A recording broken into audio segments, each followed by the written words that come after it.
quite simple to pick it up. The bike is deceptively nimble and agile. I love touring with it. Obviously, that's what it's meant for.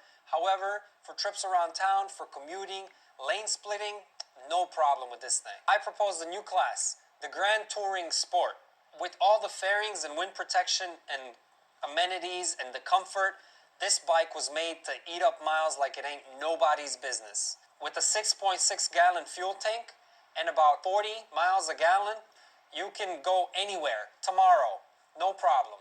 Let's start from the front. How do you stop all this weight and all that power? Well, you do it with the Honda linked braking system. Triple cylinder in the front is always connected to the rear. You can activate any one brake individually and it will automatically apply the other brake without user input. This is awesome because it prevents inadvertent locking of the rear wheel even if you stomp on it. Later models were also sold with the optional ABS, and from 2006 on with the optional airbag system. Another Honda first, you got to give it to them for that. Now, regarding touring, what helps with that is the incredible job Honda did with wind protection. Wind is so fatiguing, and with this bike, you don't feel it anywhere. It's outstanding. It's outstanding. The windscreen itself can be raised manually about 4 inches or so, thus protecting even your passenger. The wind protection extends all the way down to your legs. The Honda Goldwing features vents that draw warm air from the engine bay, hitting your legs so you're not cold down there as well. The seat is incredibly comfortable. 200, 300, 400 miles, no problem. You'll never have an issue with the seat. In fact, the seat is so comfortable, my wife tends to fall asleep in it. And for those extra long trips, storage capacity is unmatched. It's got 7 different compartments with a combined 5.3 cubic feet of storage space. That's an astounding 150 liters or about 40 gallons of carrying capacity. That's incredible. You have a large trunk in the back, the lockable side panniers, as well as 2 smaller pockets in the front, one of which is lockable, and 2 smaller pockets in the rear, mainly for the passenger.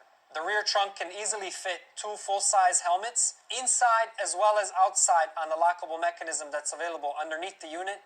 Add to that the optional tow hitch and the luggage rack. And you could bring your mother-in-law on this trip.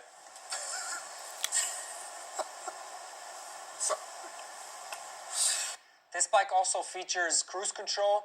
Super useful, kind of necessary on those really long days where you're trying to bust out a few 100 miles. And another great feature of the Goldwing is a reverse gear. How cool is that? You hit the button, pop it in reverse, and it pulls you out of a tight spot or a difficult or inclined parking space. For big bikes like this, that's kind of necessary, to be honest. Another feature not often talked about with the Goldwing is the ability to stand on the foot pegs.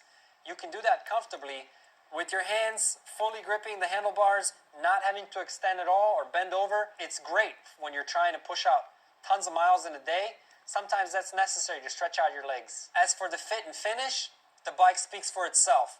Over 620,000 sold. The stock engine, because it's so low revving, redlining at about 6,000 RPM, is known to run hundreds of thousands of miles. I think the record at the moment is held by John Sparrow, who put about 425,000 miles on his stock engine. That tells you everything you need to know. Another really great thing about the Goldwing is that you could work on it yourself if that's what you enjoy. I do. The brake job is an easy thing to do. Oil changes, no problem, 15-minute thing. And that has everything to do with the way that the plastics have been put together. There are no bolts. Everything simply just comes apart but fits together really, really well. Even the oil dipstick is hidden behind this plastic. You literally just pull it apart and it's there. The Honda Goldwing, having such a rich tradition and history, has so many parts that you can put on to really customize this bike. Every Goldwing is different, and every Goldwing is a pride and joy of its owner. Maybe you're able to tell, but this bike is decked out with certain additions, such as this additional mirror in the bottom, which does a lot to protect you from the wind, and make it a little more visible, having that big turn signal in the front. A lot of the chrome pieces are extra as well. That just speaks to the ability to really customize this bike. It might be the king of the road,